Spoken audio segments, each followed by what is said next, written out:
Hey guys, നമ്മൾ explain ചെയ്യാൻ പോകുന്നത് ഹൈക്യൂൻ്റെ ഒന്നാമത്തെ സീസണിലെ 15ാമത്തെ എപ്പിസോഡാണ്. എപ്പിസോഡോട് പോകുമ്പേ എല്ലാവരും ലൈക്ക് ചെയ്തിട്ട് കാണാൻ ശ്രമിക്കുക. ഇന്നത്തെ ഈ ഒരു വീഡിയോയുടെ ടാർഗറ്റ് എന്ന് വെച്ചാൽ വെറും 300 ലൈക്കാണ്. 300 ലൈക്ക് ആയപ്പോൾ തന്നെ നമ്മൾ അടുത്ത എപ്പിസോഡ് അപ്ലോഡ് ചെയ്യുന്നതായിരിക്കും. നിങ്ങൾ എന്തായാലും അടുത്ത എപ്പിസോഡിന് വേണ്ടി വെയിറ്റ് ചെയ്തിരിക്കുകയെന്ന് നിങ്ങൾക്ക് നന്നായിട്ട് അറിയാം. അത് കാരണം തന്നെ ഇപ്പോൾ തന്നെ ലൈക്ക് ചെയ്ത് കാണാൻ ശ്രമിക്കുക. നിങ്ങൾ ലൈക്ക് ചെയ്തിട്ടുണ്ടെങ്കിൽ നമുക്ക് നേരെ എപ്പിസോഡോട്ട് പോകാം. എപ്പിസോഡിന്റെ സ്റ്റാർട്ടിങ് തന്നെ കാണിക്കുന്നത് നമ്മുടെ ഇന്റർ ഹൈ ടൂർണമെന്റ്സ് നടക്കുന്ന ഒരു സ്റ്റേഡിയമാണ്. അവിടേക്ക് നമ്മളെ കറാസ്നോയിലെ ടീമിലെ എല്ലാവരും വന്നിട്ടുണ്ടായിരുന്നു. അതുപോലെ തന്നെ ഈ ഒരു ടൂർണമെന്റ് പങ്കെടുക്കാനായിട്ട് ബാക്കിയുള്ള 66 ടീമുകളും വന്നിട്ടുണ്ടായിരുന്നു. നമ്മുടെ ഷോയോ ആദ്യമായിട്ടാണ് ഇന്റർ ഹൈ ടൂർണമെന്റ്സിൽ പങ്കെടുക്കാനായിട്ട് വരുന്നത്. അത് കാരണം തന്നെ അവനാണ് ഈ ഒരു സ്റ്റേഡിയത്തിലെ സ്മെല്ലൊക്കെ നന്നായിട്ട് തന്നെ ഫീൽ ചെയ്യുന്നുണ്ട്. അങ്ങനെ നിൽക്കുന്ന സമയത്താണ് പെട്ടെന്ന് അങ്ങോട്ട് ഡേറ്റക്കിത്തെ പ്ലേയേഴ്സ് വരുന്നത്. അതിലെ പ്ലേയേഴ്സിനാണ് നമ്മളെ ഷോയോക്കാകെ പേടിയാവുന്നുണ്ട്. എന്നിട്ട് ഡേറ്റക്കിത്തെ ഒരു ഫസ്റ്റ് ഇയർ ബ്ലോക്കറാണ് നമ്മൾ അസൈസാന്റെ നേരക്ക് കൈ ചൂണ്ടിയിട്ട് അവനെ തന്നെ അങ്ങനെ തുറച്ചു നോക്കിക്കൊണ്ടിരിക്കുകയാണ്. അതുപോലെ തന്നെ നമ്മളെ അസൈസാനും അങ്ങോട്ട് തിരിച്ചു നോക്കുന്നുണ്ട്.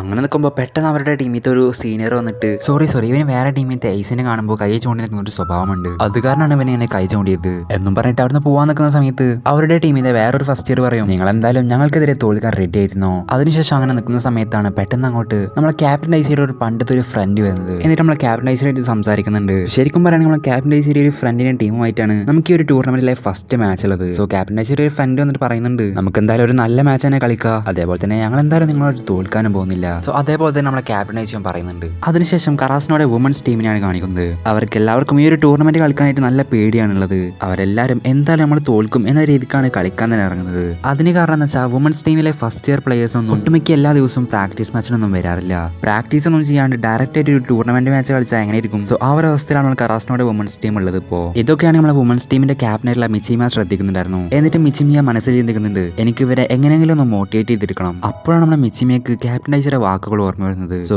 ക്യാപ്റ്റൻ ഐസി ഇതിനോട് പറഞ്ഞിരുന്ന കാര്യങ്ങളൊക്കെ ഓർത്തിട്ട് നമ്മളെ മിച്ചിമിയാണെങ്കിൽ ഫസ്റ്റ് ഇയേഴ്സിനൊക്കെ ഒന്ന് മോട്ടിവേറ്റ് ചെയ്തെടുക്കുന്നുണ്ട്. എന്നിട്ട് അവരാണെങ്കിൽ നന്നായിട്ട് തന്നെ മോട്ടിവേറ്റഡ് ആവുന്നുണ്ട്. പക്ഷെ അവർ പ്രാക്ടീസ് ചെയ്യാത്ത കാരണം തന്നെ അവർക്ക് ഒരു കളി ജയിക്കാൻ പറ്റും എന്നല്ല ഉറപ്പൊന്നുമില്ല. എന്നാലും അവരാണെങ്കിൽ അവരുടെ ഒരു ടൂർണമെന്റ് ഫസ്റ്റ് മാച്ച് കളിക്കാനായിട്ട് പോകുന്നുണ്ട്. അതിനുശേഷം നമ്മളുടെ ടൂർണമെന്റ് നടക്കുന്ന ഒരു സ്ഥലമാണ് കാണിക്കുന്നത്. അവിടെ നമ്മളെ ടീമിനെ കാണിക്കുമ്പോൾ എല്ലാവരും നന്നായിട്ട് വാമപ്പ് ചെയ്തിട്ട് സ്ട്രെച്ച് ഒക്കെ ചെയ്തിരിക്കുന്ന സമയത്ത് നമ്മളെ ഷോയൊക്കെ ആണെങ്കിൽ നൈസായിട്ട് ഒരു പേടി വരുന്നുണ്ടായിരുന്നു. സോ അത് മാറ്റാനായിട്ട് നമ്മൾ അസൈസാൻ ഷോയുടെ അടുത്ത് പറഞ്ഞു കൊടുക്കുന്നുണ്ട്, നിന്നെ ഏറ്റവും കൂടുതൽ പേടിപ്പിച്ച കാര്യം നീ ഓർക്കുകയാണെങ്കിൽ പിന്നെ നിനക്ക് പേടി തോന്നില്ല. ഇത് കേട്ടിട്ടാണ് നമ്മളെ ഷോയോ തന്നെ ഏറ്റവും കൂടുതൽ പേടിപ്പിച്ച കാര്യം എന്താണെന്ന് ആലോചിച്ച് നോക്കുന്നുണ്ട്. അപ്പോഴാണ് ഷോയ്ക്ക് ഓർമ്മ വരുന്നത്, ഒരു മാച്ചിനിടയിൽ നമ്മൾ ഷോയോ കഗയാമയുടെ തലയുടെ ബാക്കിക്ക് സെർവ് മിസ്സാക്കിയിട്ടുണ്ടായിരുന്നില്ലേ. അപ്പോഴുണ്ടായിരുന്ന കഗയാമയെ ഓർത്തപ്പോൾ നമ്മൾ ഷോയുടെ എല്ലാ പേടിയും പമ്പെടുക്കുകയാണ്. എന്നിട്ട് അവൻ ടീമേറ്റ്സിന്റെ അടുത്ത് പറയുന്നുണ്ട്, ഇപ്പൊ ഞാൻ ഓക്കെയാണ്, എന്റെ എല്ലാ പേടിയും പോയിട്ടുണ്ട്. അങ്ങനെ നിൽക്കുമ്പോൾ നമ്മളെ ക്യാപ്റ്റൻ അയച്ചി ആ ഒരു സ്റ്റേഡിയത്തിന്റെ ഉള്ളിലോട്ട് കിടക്കാൻ പറഞ്ഞിട്ട് അവരെല്ലാവരും വിളിക്കുന്നുണ്ട്. അത് കാരണം തന്നെ നമ്മുടെ ടീം എല്ലാവരും ആ ഒരു സ്റ്റേഡിയത്തിന്റെ ഉള്ളിലോട്ട് ആദ്യമായിട്ട് കിടക്കുകയാണ്. നമ്മളെ ഷോയൊക്കെ നന്നായിട്ട് എക്സൈറ്റഡ് ആണ്. അങ്ങനെ നിൽക്കുന്ന സമയത്ത് നമ്മളെ കിയോക്ക് സാനും അതേപോലെ തന്നെ നമ്മളെ ടക്കറ്റ് സാനും അവരുടെ ആ ഒരു കറുപ്പ് ബാനർ കാണികളിൽ ഇരിക്കുന്ന ആ ഒരു സ്ഥലത്ത് കെട്ടി തൂക്കുന്നുണ്ട്. ഇത് കണ്ടപ്പോൾ നമ്മുടെ ടീമിന് എല്ലാവർക്കും നല്ല സന്തോഷമാവാണ്. അതിനുശേഷം കാണിക്കും നമ്മളെ ആബ് ജോസായി കുറച്ച് ലൈറ്റ് ആയിട്ട് ഈ ഒരു ടൂർണമെന്റിന് വരുന്നതായിട്ട് കാണിക്കുന്നുണ്ട്. അവരുടെ കോച്ച് എല്ലാ പ്ലേയേഴ്സും എത്തിയില്ലേ എന്ന് പറഞ്ഞ് നോക്കുന്ന സമയത്ത് അവരുടെ മെയിൻ പ്ലെയറിനെ അവിടെ കാണാണ്ടാവില്ല. മറ്റൊരായിരുന്നില്ല നമ്മളെ ഒയ്ക്കവയായിരുന്നു. സോ അവരുടെ കോച്ചാണെങ്കിൽ ഒയ്ക്കവ എവിടെ പോയി എന്ന് അവരുടെ ഒരു പ്ലെയറിന്റെ അടുത്ത് ചോദിച്ചപ്പോൾ അവൻ പറയുന്നുണ്ട്, അത് പിന്നെ അവൻ പുറത്ത് ഗേൾസിനായിട്ട് സംസാരിച്ചുകൊണ്ടിരിക്കുകയാണ്. ഇത് കേട്ടിട്ട് നമ്മളെ ഒയ്ക്കവയുടെ ബെസ്റ്റ് ഫ്രണ്ട് ആയിട്ടുള്ള ഇവായിസുമയ്ക്ക് നല്ല ദേഷ്യം വരികയാണ്. ശേഷം നമ്മളെ ഒയ്ക്കവയാണ് കാണിക്കുന്നത്. ഒയ്ക്കവയാണെങ്കിൽ അവന്റെ ഫാൻസുമായിട്ട് സംസാരിച്ചുകൊണ്ടിരിക്കുകയാണ്. അപ്പൊ അവന്റെ ഫാൻസ് ആണെങ്കിൽ അവനോട് പറയുന്നുണ്ട്, ഒയ്ക്കവ ചേട്ടാ ഒരു സെൽഫി എടുക്കട്ടെ എന്നൊക്കെ പറഞ്ഞ് അവനോട് ചോദിക്കുമ്പോൾ അവനാണെങ്കിൽ പോസ്റ്റ് ഒക്കെ കൊടുക്കുന്നുണ്ട്. അങ്ങനെ നിൽക്കുന്ന സമയത്താണ് പെട്ടെന്ന് ഒരു ബോൾ വന്നിട്ട് നമ്മളെ ഒയ്ക്കവയുടെ തലയുടെ ബാക്കി അടിക്കുന്നത്. എന്നിട്ട് ആരുടാന്ന് പറഞ്ഞ് തിരിഞ്ഞു നോക്കുന്ന സമയത്ത് നമ്മളെ ഇവായിസുമി ആകെ കലിപ്പിൽ നമ്മളെ ഒയ്ക്കവയെ വിളിക്കാൻ വന്നിരിക്കുകയാണ്. സോ ഇവായിസുമിയെ കണ്ടപ്പോൾ നമ്മൾ ഒയ്ക്കവയാണെങ്കിൽ ഫോട്ടോ നമുക്ക് പിന്നെടുക്കാം എന്ന് പറഞ്ഞിട്ട് അവിടെ നിന്ന് പോകുന്നുണ്ട്. അതിനുശേഷം നമ്മളെ ഷോയോനെയും കഗയാമനെയാണ് കാണിക്കുന്നത്. അവരാണ് ഒരാളങ്ങനെ നോക്കിക്കൊണ്ടിരിക്കുകയാണ്. അത് മറ്റൊരാളല്ല നമ്മളെ ഒയ്ക്കവ തന്നെയായിരുന്നു. അവനും അവന്റെ ടീമും ഇപ്പോൾ സ്റ്റേഡിയത്തിന്റെ ഉള്ളിൽ കയറിയിട്ടുണ്ട്. അപ്പോഴാണ് ഒയ്ക്കവ കറാസ്നോയുടെ ടീമിനെ നോക്കുന്നത്. നമ്മളെ കറാസ്നോക്ക് ഇപ്പോൾ ഒരു ലിബറയും അതുപോലെ തന്നെ എലീസും കോച്ചൊക്കെ ഉള്ളത് ഇങ്ങനെ നോക്കി നിൽക്കുകയാണ്. അവരുടെ കോച്ചാണെങ്കിൽ മനസ്സിൽ ചിന്തിക്കുന്നുണ്ട്, ഇത്രയും നല്ല ആൾക്കാരൊന്നും ഇല്ലാതെ തന്നെ അവർ നമുക്കെതിരെ ഒരു പ്രാക്ടീസ് മാച്ച് ജയിച്ചിട്ടുണ്ട്. ഇപ്പൊ അവർ ഒന്നുകൂടി സ്ട്രോങ് ആയിട്ടുണ്ട്. പക്ഷേ നമ്മുടെ ടീം ഇപ്പോൾ ഒയ്ക്കവയുണ്ട്. അതിനുശേഷം വേറൊരു കോട്ടി നമ്മുടെ ഡേറ്റ് ഇങ്ങനെ പ്രാക്ടീസ് ചെയ്യുന്നതായിട്ട് കാണിക്കുന്നുണ്ടായിരുന്നു. അപ്പോൾ അതൊക്കെയാണ് നമ്മളെ അസൈസാൻ കാണുന്നുണ്ടായിരുന്നു. എന്നിട്ട് അസൈസാൻ എവിടെ എന്തൊക്കെ ഒരു ടെൻഷൻ തോന്നാണ്. അപ്പോൾ ആ ടെൻഷൻ മാറ്റാൻ വേണ്ടിയിട്ട് നമ്മൾ നോയസാൻ അങ്ങോട്ട് വന്നിട്ട് നമ്മുടെ അസൈസാനോട് പറയുന്നുണ്ട്, ഡേറ്റക്കിനെതിരെയുള്ള ഒരു മാച്ചിന് എനിക്കും കുറച്ച് ടെൻഷൻ ഉണ്ട്. പക്ഷേ നമ്മളിപ്പോൾ അവരെല്ലാം ശ്രദ്ധിക്കേണ്ടത് നമ്മുടെ ഇപ്പോഴത്തെ ഒപ്പോണൻസിനെയാണ് നമ്മൾ ശ്രദ്ധിക്കേണ്ടത്. ഇത് കേട്ടപ്പോൾ നമ്മൾ അസൈസാന് കുറച്ച് ടെൻഷൻ കുറയുന്നുണ്ട്. അതുപോലെ തന്നെ നമ്മൾ അസൈസാന്റെ ഫുൾ ഫോക്കസ് ഈ ഒരു മാച്ചിലുമാണ്. എന്നിട്ട് കുറച്ചു നേരം കഴിഞ്ഞപ്പോൾ നമ്മളെ റഫറി രണ്ട് ടീമുകളും റെഡി ആവാൻ ഒരു വിസിൽ വിളിക്കുകയാണ്. അതിനനുസരിച്ച് രണ്ട് ടീമും തന്നെ റെഡി ആവുന്നുണ്ട്. നമ്മുടെ കറാസിനോ ആദ്യം ഇന്റർ ഹൈ ടൂർണമെന്റിൽ ഫേസ് ചെയ്യാൻ പോകുന്നത് ടൊക്കോണമി എന്ന് പറയുന്ന ഒരു ടീമിനെതിരെയാണ്. ഇതേ സമയം ഡേറ്റക്കിത്ത പ്ലേയേഴ്സും അതുപോലെ തന്നെ നമ്മുടെ സേജൂത്ത പ്ലേയേഴ്സും നന്നായിട്ട് നമ്മളെ കറാസിനോയെ നിരീക്ഷിക്കുന്നുണ്ട്. അതിനുശേഷം രണ്ട് ടീമും അങ്ങോട്ടും ഇങ്ങോട്ടും ഷെയ്ക്കാൻഡോ ചെയ്യുന്നുണ്ട്. ആ ഒരു സമയത്ത് ഡേറ്റക്കിന്റെ ഫാൻസ് ആണെങ്കിൽ അവർക്ക് വേണ്ടി ചീറപ്പ് ചെയ്യുന്നുണ്ട്. അപ്പൊ നമ്മുടെ കോച്ച് പ്ലേയേഴ്സിനെ എല്ലാവരും വിളിച്ചിട്ട് നിങ്ങൾ ആകെ ശ്രദ്ധിക്കേണ്ടത് ടെൻഷൻ ഇല്ലാതെ കാമായിട്ട് കളിക്കുക എന്നുള്ളതാണ്. അതുപോലെ തന്നെ ആദ്യത്തെ പോയിന്റ് നമ്മൾ തന്നെ നേടിയിട്ട് ഒരു ആംബിയൻസ് ക്രിയേറ്റ് ചെയ്യാൻ ശ്രമിക്കും. ശ്രമിക്കുക. ഇതൊക്കെ കേട്ട് നമ്മളെ പ്ലേയേഴ്സ് ആണെങ്കിൽ SR എന്ന് പറയുന്നുണ്ട്. അതിനുശേഷം ഫസ്റ്റ് തന്നെ ടോക്കണോമിയുടെ ഒരു സെർവാണ്. അത് നമ്മൾ അസൈസാൻ ആണെങ്കിൽ ഈ സൈഡ് തന്നെ റിസീവ് ചെയ്യുന്നുണ്ട്. അസൈസാനെ റിസീവ് ചെയ്ത ആ ഒരു ബോൾ നേരെ പോകും നമ്മളെ കഗയാമയുടെ അടുത്തേക്കാണ്. കഗയാമ ആണെങ്കിൽ സെറ്റ് ചെയ്യുന്നതിന് മുന്നായിട്ട് ഈ ഒരു മാച്ചിലെ ആദ്യത്തെ സെറ്റ് ആർക്കാണ് ഞാൻ ഇട്ട് കൊടുക്കേണ്ടത്, ആരാണ് നമ്മുടെ ടീമിൽ ഒരു ആംബിയൻസ് ക്രിയേറ്റ് ചെയ്യാൻ ബെസ്റ്റ് ആയിട്ടുള്ള ആള് എന്നൊക്കെ ചിന്തിച്ച് പെട്ടെന്ന് നമ്മളെ ടനക്കസാനെ സെറ്റ് ചെയ്ത് കൊടുക്കുകയാണ്. നമ്മുടെ ടനക്കസാൻ ആദ്യം തന്നെ ഒരു പോയിന്റ് നേടാൻ ഒരു ചാൻസ് കിട്ടിയപ്പോൾ നല്ല സന്തോഷമാണ്. ടനക്കസാൻ നല്ല പവറിനെ സ്പൈക്ക് ചെയ്തിട്ട് നമ്മുടെ ടീമിന് ഒരു പോയിന്റ് നേടിത്തരുന്നുണ്ട്. ഫസ്റ്റ് നമ്മുടെ ടീമിൽ ഒരു പോയിന്റ് നേടിയപ്പോൾ നമ്മുടെ ടനക്കിനീഷനും നല്ല രീതിക്ക് തന്നെ ഒച്ച ഉണ്ടാക്കുകയാണ്. ഇത് കേട്ടിട്ട് ക്യാപ്റ്റനായി അവരോട് മുണ്ടാടിരിക്കാൻ പറയുന്നുണ്ട്. അതിനുശേഷം നമ്മുടെ ടീമിന്റെ ഒരു സെർവാണ്, അത് നമ്മുടെ ടനക്കസാൻ എടുക്കുന്നുണ്ട്. പക്ഷേ ആ ഒരു സെർവാണെങ്കിൽ അവരുടെ ടീമിലെ പ്ലെയർ ഈ സെറ്റ് റിസീവ് ചെയ്യുന്നുണ്ട്. അങ്ങനെ റിസീവ് ചെയ്ത ഒരു ബോളാണെങ്കിൽ അവരുടെ സെറ്റർ അവരുടെ ഒരു സ്പൈക്കറിന് സെറ്റ് ചെയ്ത് കൊടുക്കുന്നുണ്ട്. അവരുടെ സ്പൈക്കറാണെങ്കിൽ നമ്മുടെ ബ്ലോക്കേഴ്സിന്റെ ഇടയിൽ കൂടെ സ്പൈക്ക് ചെയ്യുന്നുണ്ടെങ്കിലും നമ്മുടെ നോയസാൻ അത് ഈ സെറ്റ് തന്നെ റിസീവ് ചെയ്യാണ്. അങ്ങനെ നോയസാൻ റിസീവ് ചെയ്ത ഒരു ബോൾ നമ്മളെ ക്യാപ്റ്റനൈസ് എടുക്കുന്നു. ക്യാപ്റ്റനൈസ് ആണെങ്കിൽ ഇപ്പോൾ ഒരാൾക്ക് സെറ്റ് ചെയ്ത് കൊടുക്കും എന്നറിഞ്ഞിട്ട് അവരുടെ 3 ബ്ലോക്കേഴ്സും ബ്ലോക്ക് ചെയ്യാൻ വേണ്ടിയിട്ട് റെഡി ആയി നിൽക്കുന്നുണ്ട്. പക്ഷെ അപ്പോൾ നമ്മളെ ക്യാപ്റ്റനൈസ് അസൈസാനെ സെറ്റ് ചെയ്ത് കൊടുത്തിട്ടുണ്ടായിരുന്നു. അസൈസാൻ ഈ സൈറ്റ് തന്നെ അവരുടെ ബ്ലോക്കേഴ്സിന്റെ ഇടയിൽ കൂടെ പവർഫുൾ ആയിട്ട് സ്പൈക്ക് ചെയ്തിട്ട് നമ്മളെ കറാസിനൊക്കെ 2 പോയിന്റ് ആക്കി തരുന്നുണ്ട്. ഇതിനായിട്ട് നമ്മളെ കോച്ചസിന് അത് സന്തോഷമാവുന്നുണ്ട്. അതേപോലെ തന്നെ സേജുത്തെ പ്ലേയേഴ്സ് ആണെങ്കിൽ ആദ്യമായിട്ട് അസൈസാന്റെ സ്പൈക്ക് കാണുന്നുണ്ട്. എന്നിട്ട് നമ്മളെ കോച്ച് പറയുന്നുണ്ട്, ഇനിയാണ് ഞങ്ങളുടെ ശരിക്കുള്ള ആളി ഞങ്ങൾ കാണാൻ പോകുന്നത്. അങ്ങനെയൊക്കെ നമ്മളെ ഷോ ആണെങ്കിൽ എനിക്കും കൂടെ ഒന്ന് സെറ്റ് ചെയ്താടേ എന്ന രീതിക്ക് നമ്മളെ കഗയാമ മുഖത്ത് നോക്കിക്കാണ്. കഗയാമ അവനോട് പറയുന്നുണ്ട്, നീ ഒന്ന് വെയിറ്റ് ഞാൻ എനിക്ക് ഇട്ടരാ. ശേഷം നമ്മളെ കറാസിനോട് പോയിന്റ് നേടിക്കാരൻ തന്നെ നമ്മളെ കറാസിനോട് ഒരു സെർവാണ്. ഇപ്പോൾ അതാണ് നമ്മൾ ടനക്കസാൻ എടുക്കുന്നുണ്ട്. ടനക്കസാൻ ആ സെർവാണെങ്കിൽ അവരുടെ ടീമിൽ ഒരു പ്ലെയറെ റിസീവ് ചെയ്യുന്നുണ്ട്. എന്നിട്ട് അവരാണെങ്കിൽ അതൊരു അഡ്വാൻറ്റേജ് ആയിട്ട് കണക്കാക്കിയിട്ട് ഒരു പോയിന്റ് നേടാൻ വേണ്ടിയിട്ട് ഒരു സ്പൈക്ക് കൂടി ചെയ്യാണ്. പക്ഷേ അവിടെ നമ്മളെ നോയസാൻ വന്നിട്ട് അത് റിസീവ് ചെയ്യാണ്. നോയസാൻ ആ ഒരു ബോൾ റിസീവ് ചെയ്തപ്പോൾ നമ്മളെ ഷോയും കഗയാമയും പരസ്പരം അങ്ങോട്ട് കൊണ്ട് നോക്കാണ്. എന്നിട്ട് നമ്മളെ ഷോയോ കഗയാമയുടെ ആ ഒരു സെറ്റ് സ്പൈക്ക് ചെയ്യാൻ വേണ്ടിയിട്ട് നല്ല ഒരു തന്നെ ചാടുകയാണ്. ഷോയുടെ ഒരു ചാട്ടം കണ്ടിട്ട് ഒരു കളി കണ്ടുകൊണ്ടിരിക്കുന്ന കാണികൾ വരെ നെട്ടിപ്പോവാണ്. എന്നിട്ട് നമ്മളെ കഗയാമ ഷോയ്ക്ക് നൈസായിട്ട് തന്നെ സെറ്റ് ചെയ്ത് കൊടുക്കാണ്. അതാണ് നമ്മളെ ഷോയോ പവർഫുൾ ആയിട്ട് തന്നെ സ്പൈക്കും ചെയ്യുന്നു. അതിൽ നിന്ന് നമ്മളെ കറാസിനൊക്കെ ഒരു പോയിന്റ് കൂടി ലഭിക്കുകയാണ്. ഈ ഒരു ഫാസ്റ്റ് അറ്റാക്ക് ആദ്യമായിട്ട് കാണുന്ന കാണികളും അതുപോലെ തന്നെ ഈ ഒരു ടൂർണമെന്റ് പങ്കെടുക്കാൻ വന്ന ടീമുകളും ആ ഒരു സ്റ്റേഡിയത്തിൽ ഉണ്ടായിരുന്ന എല്ലാവരും ഞെട്ടിപ്പോവാണ്. ഇത്ര നേരം ഉറക്കം തോന്നിക്കൊണ്ടിരിക്കുന്ന നമ്മളെ വൈക്ക വരെ ഈ ഒരു ഫാസ്റ്റ് അറ്റാക്ക് കണ്ടിട്ട് എണീറ്റ് നിന്ന് പോവാണ്. സോ അങ്ങനെ നമ്മളെ കറാസിനത്തെ പിള്ളേർ പണി തുടങ്ങിയിട്ടല്ലോ എന്ന് കാണിച്ചുകൊണ്ടാണ് ഈ ഒരു എപ്പിസോഡ് അവസാനിക്കുന്നത്. സോ ഗൈസ് നമ്മളെ 16ാമത്തെ എപ്പിസോഡിന്റെ സ്റ്റാർട്ട് തന്നെ കാണിക്കുന്നത് നമ്മുടെ ക്യാപ്റ്റനൈസിലെ ഒരു ബാക്ക് സ്റ്റോറിയാണ്. ആ ഒരു ബാക്ക് സ്റ്റോറിലാണെങ്കിൽ ഇക്കേജിരി എന്ന് പറയുന്ന ഒരു ഫ്രണ്ടിനെ കാണിക്കുന്നുണ്ട്. ബേസിക്കലി ആ ഒരു ഫ്രണ്ടിന്റെ ടീമുമായിട്ടാണ് നമ്മൾ കറാസിനൊപ്പം മാച്ച് കളിച്ചുകൊണ്ടിരിക്കുന്നത്. ഇപ്പോൾ ക്യാപ്റ്റനൈസിലെ ഒരു പണ്ടത്തെ ടീം അവരാണെങ്കിൽ പണ്ടത്തെ ഏതൊരു ടൂർണമെന്റിൽ എങ്ങനെയൊക്കെ ഒരു ഫസ്റ്റത്തെ മാച്ച് ജയിക്കുന്നുണ്ട്. അങ്ങനെ ജയിച്ചിട്ട് ആ ടൂർണമെന്റിലെ 2ാമത്തെ മാച്ച് ആ 2ാമത്തെ മാച്ചിലെ ഒപ്പോണൻസ് അവർക്ക് താങ്ങാൻ പറ്റുന്നതിനേക്കാളും അപ്പുറമായിരുന്നു. അത് ആലോചിച്ചിട്ട് സെഡായിരിക്കുന്ന നമ്മുടെ ടീമേറ്റ്സിന് അടുത്ത് നമ്മുടെ ക്യാപ്റ്റനൈസ് പറഞ്ഞു കൊടുക്കുന്നുണ്ട്, നിങ്ങൾ എന്തുകൊണ്ടാണ് ഇങ്ങനെ പേടിച്ചുകൊണ്ടിരിക്കുന്നത്, അവർ നമ്മളുടെ സെയിം ഏജ് തന്നെയുള്ളവരാണ്, നമ്മളൊന്ന് മനസ്സ് വെക്കുകയാണെങ്കിൽ നമുക്ക് അവർ ഈസിയായിട്ട് തന്നെ ഡിഫീറ്റ് ചെയ്യാൻ സാധിക്കും. സോ ക്യാപ്റ്റനൈസ് അവരെ മോട്ടിവേറ്റ് ചെയ്ത കാരണം തന്നെ അവർക്ക് കുറച്ച് മോട്ടിവേഷൻ വരുന്നുണ്ട്. പക്ഷേ എന്നിട്ടും ഈ ഒരു മാച്ചിന്റെ റിസൾട്ട് എന്ന് വെച്ചാൽ നമ്മുടെ ക്യാപ്റ്റനൈസിന്റെ ടീം തന്നെയായിരുന്നു ആ ഒരു മാച്ചിൽ തോറ്റത്. അപ്പോൾ അവർ തോറ്റ സമയത്ത് നമ്മുടെ ക്യാപ്റ്റനൈസിന്റെ ഫ്രണ്ടിലുള്ള ഇക്കേജിരി എന്ന് പറഞ്ഞ പ്ലെയർ ആണെങ്കിൽ ഇങ്ങനെ മനസ്സിൽ ചിന്തിക്കുന്നുണ്ട്, ഞങ്ങൾ ആ ഒരു 2ാമത്തെ മാച്ച് തോറ്റപ്പോൾ എനിക്ക് വലിയ രീതിക്ക് സങ്കടം തോന്നിയില്ല. കാരണം ഞങ്ങളുടെ ഒപ്പോണൻസ് വളരെയധികം സ്ട്രോങ് ആണെന്ന് എനിക്ക് അറിയായിരുന്നു, ഞങ്ങൾ ഓൾറെഡി തോൽക്കുമെന്ന് എനിക്ക് ഓൾറെഡി അറിയായിരുന്നു. അത് കാരണം തന്നെ എനിക്ക് അധികം സങ്കടം തോന്നിയില്ല. പക്ഷെ ആ ഒരു മാച്ച് തോറ്റപ്പോൾ നിനക്ക് മാത്രമായിരുന്നു ഒരു ട്രൂ ആയിട്ട് സങ്കടം തോന്നിയത്. എനിക്കെന്തുകൊണ്ട് നിന്നെ പോലെ സങ്കടം തോന്നില്ല എന്നാലോചിച്ചിട്ട് എനിക്ക് നിന്നോട് അസൂയ വരെ തോന്നിയിട്ടുണ്ടായിരുന്നു. പക്ഷേ ഇപ്പോൾ നിന്റെ ടീമിനെതിരെ കളിക്കുന്ന ഈ ഒരു മാച്ച് തോൽക്കുമെന്ന് എനിക്ക് ഉറപ്പായി. അത് കാരണം നീ കാരണം എനിക്കിപ്പോൾ സങ്കടപ്പെടാൻ സാധിക്കുന്നുണ്ട്. അതിനുശേഷം കറാസിനോട് ഒപ്പോണൻസ് ആയിട്ടുള്ള ടൊക്കോണോമിക്ക് ഒരു ചാൻസ് കിട്ടുകയാണ്. അത് നമ്മളെ ക്യാപ്റ്റനൈസിലെ പണ്ടത്തെ ഫ്രണ്ടായിട്ടുള്ള ഇക്കേജിരി സ്പൈക്ക് ചെയ്യുന്നുണ്ടെങ്കിലും നമ്മളെ സുഖിഷും അത് ബ്ലോക്ക് ചെയ്യുന്നുണ്ട്. സോ ആ ഒരു പോയിന്റ് ആയപ്പോൾ കറാസിനോ ഫസ്റ്റ് സെറ്റ് വിൻ ആവാണ്. അങ്ങനെ കറാസിനോട്ട് ഫസ്റ്റ് സെറ്റ് തോറ്റി നിൽക്കുന്ന ടൊക്കോണോമിത്തെ പ്ലേയേഴ്സ് പറയുന്നുണ്ട്, കറാസിനോ ഞാൻ വിചാരിച്ച പോലത്തെ ടീമല്ല, ആരൊക്കെയാണ് അവരെ പറക്കാൻ പറ്റാത്ത കാക്കകൾ എന്ന് പറഞ്ഞ് കളിയാക്കിയത് എന്നൊക്കെ പറഞ്ഞിട്ട് ആകെ ഡീമോട്ടിവേറ്റ് ആവുന്നുണ്ട്. അങ്ങനെ നിൽക്കുന്ന ഒരു സന്ദർഭത്തിൽ നമ്മൾ ഇക്കേജിരി നമ്മുടെ ക്യാപ്റ്റനൈസി പണ്ട് അവന്റെ ടീമിനെ എങ്ങനെയാണ് ഇങ്ങനത്തെ ഒരു സന്ദർഭത്തിൽ മോട്ടിവേഷൻ ചെയ്തത് ആ ഒരു സമയത്തെ വാക്കുകളൊക്കെ ഓർക്കാണ്. അപ്പൊ നമ്മൾ ഇക്കേജിരി ആക്സിഡന്റലി ആ ഒരു വാക്കുകളൊക്കെ പറഞ്ഞു പോവാണ്. ഉറക്കെ അവൻ പറഞ്ഞു കഴിഞ്ഞതിന് ശേഷമാണ് അവനെ മനസ്സിലാവുന്നത് അവൻ ഇത് ഉറക്കെയാണ് പറയുന്നത് അവന്റെ ടീമേഴ്സ് ഒക്കെ അവൻ കേട്ടിട്ടുണ്ടാവുന്നത് എന്നൊക്കെ പറഞ്ഞ് തിരിഞ്ഞോക്കുന്ന സമയത്ത് എന്റെ ടീമേഴ്സ് എല്ലാവരും ഇത് കേൾക്കുന്നുണ്ടായിരുന്നു.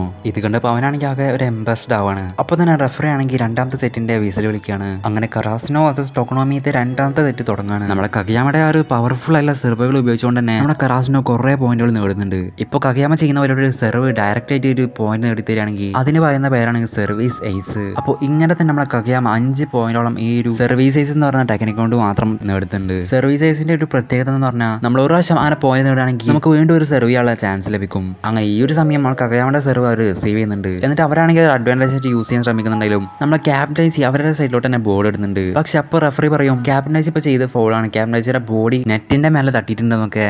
അതിൽ നിന്ന് ടൊക്കോണോമിക്ക് ഒരു പോയിന്റ് ലഭിക്കുകയാണ്. സോ അത് കാരണം തന്നെ അവരാണെങ്കിൽ ഒരു പോയിന്റ് നേടിയ കാരണം തന്നെ നന്നായിട്ട് തന്നെ ഹാപ്പി ആവുന്നുണ്ട്. ഇത് കണ്ടിട്ടാണെങ്കിൽ ഈ കേജിരിക്ക് നല്ല സന്തോഷമാവുകയാണ്. അതിനുശേഷം നമ്മുടെ കറാസിനോടെ വുമൻസ് ടീമിനെയാണ് കാണിക്കുന്നത്. അവരാണെങ്കിൽ ഇപ്പോൾ ഏകദേശം 2ാമത്തെ സെറ്റും തോൽക്കാനായിട്ട് നിൽക്കുകയാണ്. സോ വുമൻസ് ടീമിന്റെ ഫസ്റ്റ് ഇയർ പ്ലേയേഴ്സ് ആണെങ്കിൽ കുറെ തരത്തിലുള്ള സിമ്പിൾ ആയിട്ടുള്ള മിസ്റ്റേക്കുകൾ വരുത്തുന്നുണ്ട്. അപ്പോൾ വുമൻസ് ടീമിന്റെ ക്യാപ്റ്റനായിട്ടുള്ള മാത്രമല്ല മിച്ചിമി അവരെ മോട്ടിവേറ്റ് ചെയ്യുന്നുണ്ട്. നമ്മുടെ ഈ ഒരു മാച്ച് ഇപ്പോഴും തീർന്നിട്ടില്ല, നമുക്ക് ഇനിയും പോയിന്റ് നേടാൻ സാധിക്കും എന്നൊക്കെ പറഞ്ഞിട്ട്. അതിനുശേഷം കാണിക്കുന്നത് നമ്മുടെ ക്രാസിനൊപ്പം രണ്ടാം സെറ്റ് ടോക്കണോമിക്കെതിരെ രണ്ടാം സെറ്റിൽ സെറ്റ് പോയിന്റ് ആയിട്ട് നിൽക്കുന്നതാണ്. അങ്ങനെ നിൽക്കുമ്പോൾ നമുക്ക് കഗയാമി ഷോ ആണെങ്കിൽ അവസാനത്തെ പോയിന്റ് നേടാൻ വേണ്ടിയിട്ട് അവരുടെ ഒരു നോർമൽ ഫാസ്റ്റ് ആക്കി യൂസ് ചെയ്യുന്നുണ്ട്. പക്ഷേ അത് അവരുടെ പ്ലെയർ റിസീവ് ചെയ്യാണ്. എന്നിട്ട് അവരാണെങ്കിൽ അതിൽ നിന്ന് ഒരു പോയിന്റ് നേടുന്നുണ്ട്. അങ്ങനെ ഒരു കഷ്ടപ്പെട്ട് ഒരു പോയിന്റ് നേടിയപ്പോൾ അവർക്കാണെങ്കിൽ നല്ല സന്തോഷമാണ്. പക്ഷെ പെട്ടെന്നാണ് അവർ ഒരു വോയിസ് കേൾക്കുന്നത്. അത് നമ്മളെ നിഷ്നോയായിരുന്നു. അവൻ പറയുന്നുണ്ട് അവരുടെ അടുത്ത സ്പൈക്ക് ഞാൻ എന്തായാലും റിസീവ് ചെയ്യുന്നു. ക്യാപ്റ്റൻ അയച്ചും അതേപോലെ തന്നെ ഈ ഒരു പോയിന്റ് നമുക്ക് തിരിച്ചെടുക്കാം എന്ന രീതിക്ക് പറയുന്നത്. ഇവരുടെ ടീക്കേജിൽ ചിന്തിക്കുന്നുണ്ട് ഇവരെ നമ്മളെ വെച്ച് കമ്പയർ ചെയ്യുമ്പോൾ ഇവരുടെ ലെവലൊന്നും നമുക്ക് ഒരിക്കലും എത്തിപ്പെടാൻ പറ്റില്ല.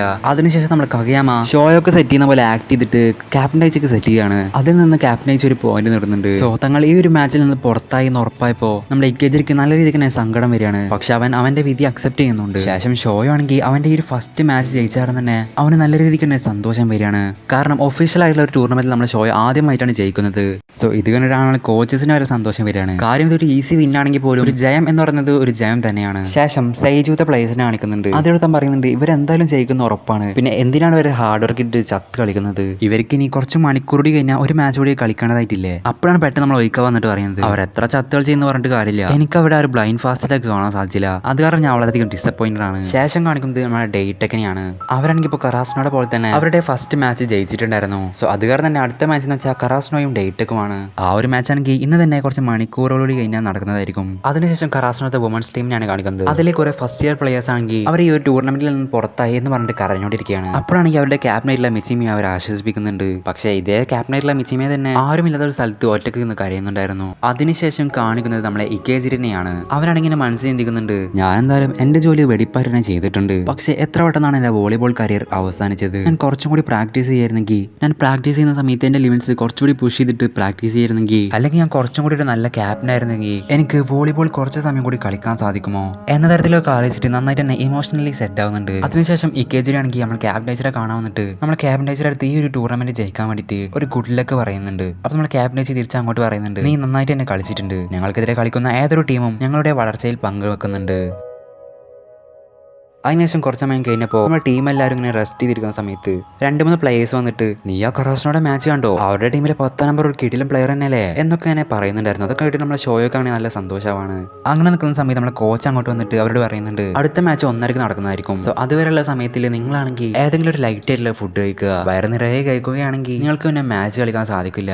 പിന്നെ അതിനുശേഷം കാണിക്കുന്നത് നമ്മുടെ കഗയാമടുത്തും ഷോയുടെ നമ്മുടെ സുഖപ്രസാദ് വന്നിട്ട് പറയുന്നുണ്ട് നിങ്ങൾ അസൈനെ നന്നായിട്ട് തന്നെ നോക്കണം. ഡേറ്റെക് എന്ന് പറഞ്ഞ ടീമിലെ ബ്ലോക്കേഴ്സ് അവൻ്റെ വീക്ക്നെസ് ആണ്. അത് കാരണം ഷോയോ നിന്റെ ഡേക്കോ സ്കിൽസ് യൂസ് ചെയ്തിട്ടും അതേപോലെ തന്നെ കഗയാമ നിന്റെ സെറ്റിംഗ് സ്കിൽസ് യൂസ് ചെയ്തിട്ടും അസൈസാനെ കൊണ്ട് നീ നന്നായിട്ട് തന്നെ പോയിന്റ് നേടിപ്പിക്കണം. എന്നിട്ട് അവനെ ഒരു കോൺഫിഡൻസ് നീ ഉണ്ടാക്കിയെടുക്കണം എന്നൊക്കെ നമ്മളെ സുഖവർസാൻ പറയുന്നുണ്ട്. അതിനുശേഷം കാണിക്കുന്ന ടൂർണമെന്റ് നടക്കുന്ന ഒരു സ്റ്റേഡിയമാണ്. മാച്ച് തുടങ്ങുന്നതിന് മുന്നായിട്ട് ഡേറ്റെക്കിലെ കുറെ ഫാൻസ് ആണെങ്കിൽ അവർക്ക് വേണ്ടി ചിറപ്പ് ചെയ്യുന്നുണ്ടായിരുന്നു. ആ ഒരു സമയത്ത് തന്നെ ഡേറ്റെക്കിന്റെ പ്ലേയേഴ്സ് ആണെങ്കിൽ നല്ല ശബ്ദത്തിൽ തന്നെ എന്നൊക്കെ പറയുന്നുണ്ട്. ഇതൊക്കെ കണ്ടിട്ട് നമ്മൾ അസൈസാനെ കുറച്ച് ടെൻഷൻ വരുന്നുണ്ട്. അതിനുശേഷം 2 ടീമിൽ ക്യാപ്റ്റൻസ് വന്നിട്ട് ഫസ്റ്റ് റിസീവിംഗ് ആണോ സെർവിംഗ് ആണോ എന്ന് നോക്കുന്നുണ്ട്. അതിൽ കറാസ്നോക്ക് ലഭിക്കുന്നത് റിസീവിംഗ് ആണ്. അപ്പോൾ കളി തുടങ്ങുന്നതിന് മുന്നായിട്ട് നമ്മൾ റിസീവിങ്ങിന് വേണ്ടിയിട്ട് കുറച്ച് പ്രാക്ടീസിംഗ് ഉണ്ട്. സോ പ്ലേയേഴ്സിനെ റിസീവ് ചെയ്ത് പഠിക്കാൻ വേണ്ടിയിട്ട് നമ്മുടെ കോച്ച് ആണെങ്കിൽ അവർക്ക് വേണ്ടിയിട്ട് പവർഫുൾ ആയിട്ട് സ്പൈക്ക് ചെയ്ത് കൊടുക്കുന്നുണ്ട്. അതാണെങ്കിൽ ഓരോ പ്ലേയേഴ്സിനെ വന്ന് റിസീവ് ചെയ്യുന്നുണ്ട്.